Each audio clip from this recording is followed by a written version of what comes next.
Salut les anacalypsiens et fans de catch. Aujourd'hui, on se retrouve pour une nouvelle vidéo avec les pronostics de Elimination Chamber 2023 qui aura lieu du coup cette nuit le 18 février, enfin entre le 18 et le 19 février. Euh, du coup, on va pronostiquer chacun des 5 matchs, voilà, en espérant avoir cette fois les bonnes réponses. Voilà.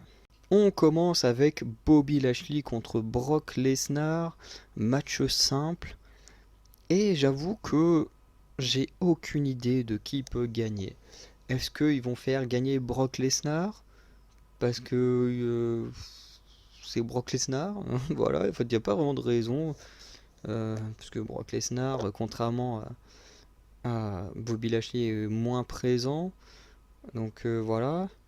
D'un côté, Bobby Lashley commence à tourner heel. Est-ce qu'il devrait pas perdre pour que il décide de retourner avec MVP dans le Hurt Business? Bref, j'avoue que je sais pas trop. Après, de ma préférence, je préférais quand même que ce soit Bobby Lashley qui gagne. Parce que Brock Lesnar, j'ai vraiment du mal avec lui. Et même si in-ring, c'est bon ce qu'il nous fait Brock Lesnar, mais j'ai vraiment du mal avec lui. Euh, je vais pronostiquer Bobby Lashley juste parce que je préfère Bobby Lashley et surtout parce que en fait c'est hyper difficile, c'est deux top stars de la compagnie. D'un côté on peut dire que Brock Lesnar pourrait gagner parce que Bobby Lashley en soi a une certaine supériorité de points. Bobby Lashley a gagné une fois contre Brock Lesnar. Brock Lesnar a gagné une fois contre Bobby Lashley un peu en mode filoutage, hein. Euh, Ensuite, Bobby Lashley a battu Brock Lesnar au Royal Rumble en l'éliminant du match. Donc Bobby Lashley comptabilise ça comme une victoire, ce qui en soi n'est pas rien de virer Brock Lesnar du Royal Rumble. Donc soit Brock Lesnar gagne et ça revient à un 2-2 et il y a un match final à WrestleMania, pourquoi pas. Avec une stipulation, ça pourrait être cool et encore plus violent. Ou alors on fait gagner Bobby Lashley et on termine la rivalité ici. Ce qui peut être pas plus mal également. Donc voilà, moi je suis quand même plus team Bobby Lashley et qu'on en termine avec cette rivalité qui n'a aucun sens. Ensuite, match qui m'intéresse pas plus que ça, Edge et Beth Phoenix contre le Judgment Day, donc Finn Balor et Rhea Ripley. Je suis quasiment sûr que ça va être une victoire de Edge et Beth Phoenix. Je veux dire, après tout ce qu'ils ont pris dans la gueule par le Judgment Day, c'est un peu la revanche du match, enfin du I Quit match entre Finn Balor et Edge, où Beth Phoenix s'était pris un concerto par Rhea Ripley. Voilà, on nous a reteasé le match pendant le Royal Rumble et tout. On nous l'a reteasé récemment à Raw SmackDown avec Rhea Ripley qui a agressé Beth Phoenix avec son finisher. Mais pour moi, soit le Judgment Day gagne et ça met fin à la rivalité, voilà, le Judgment Day est vraiment supérieur et hop, c'est terminé.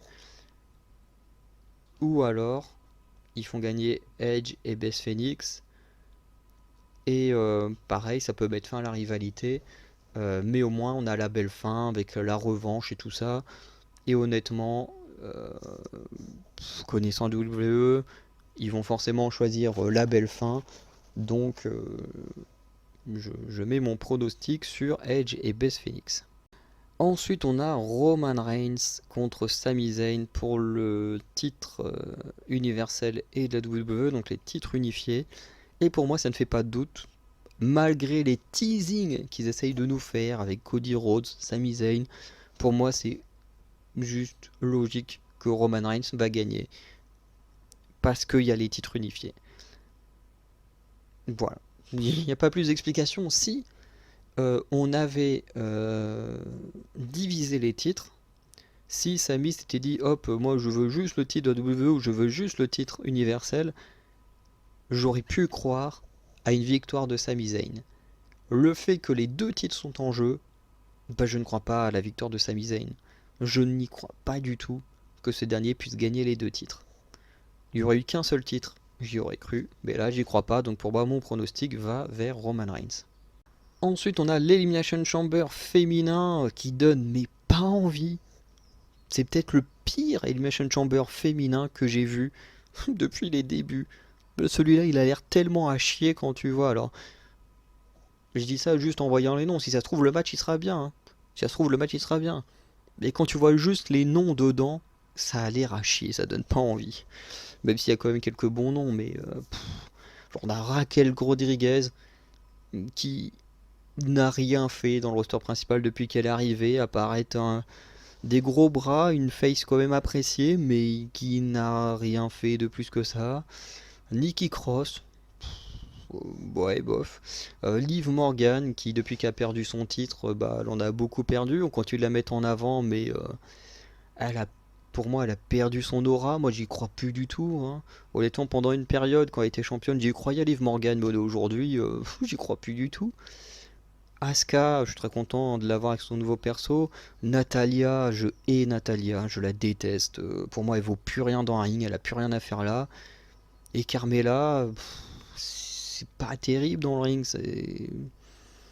Non, non, pas, je veux pas de Carmella, quoi. Bref, match où la gagnante ira à WrestleMania pour affronter Bianca Belair. Et pour moi, c'est victoire de Asuka. Je mets mon prono sur Asuka. Voilà. Carmella, j'y crois pas du tout. Natalia, j'y crois pas du tout. Nikki Cross, j'ai beaucoup de mal à y croire. Voilà.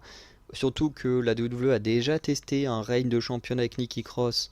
Ça n'a pas marché, donc j'y crois pas du tout. Raquel Rodriguez, ça pourrait le faire.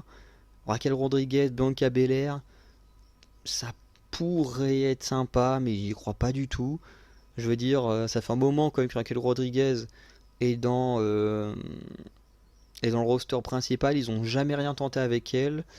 Après, ça pourrait être l'occasion. Mais voilà, la foule n'a jamais non plus popé à mort pour elle, donc j'ai vraiment du mal à y croire. Ce qui fait que les deux seuls pour qui je pourrais y croire, c'est Liv Morgan ou Asuka. Mais Liv Morgan, pareil, ils ont tenté. Ça n'a pas été un règne de dingue. Bon, après, en même temps, ils n'ont pas non plus cherché à en faire une bonne championne, Liv Morgan. Mais honnêtement, moi, j'y crois plus du tout. Donc, je vais partir sur Asuka. Elle vient de revenir avec un nouveau personnage. Donc, un Asuka Bianca Belair à WrestleMania, ça pourrait être sympa. Bianca Belair, pas Bianca Belair, mais Asuka qui devient championne à WrestleMania avec ce nouveau personnage, ça pourrait vraiment être cool. Donc moi, je mets une pièce sur Asuka. Et on termine la vidéo prono avec l'Elimination Chamber masculin qui, pareil, l'affiche est pas dingue, mais elle est toujours mieux que l'Elimination Chamber féminine. Je veux dire, l'Elimination Chamber féminin, il donne pas envie. Celui-là, il donne un peu plus envie, mais j'avoue que on a eu des plus belles affiches que ça. On retrouve donc Austin Theory contre Seth Rollins, contre Johnny Gargano, contre Bronson Reed, contre Damian Priest, contre Montez Ford pour le titre des États-Unis. Alors, déjà Bronson Reed, je le vois pas champion. Honnêtement, je le vois pas champion. Il est arrivé il y a pas longtemps.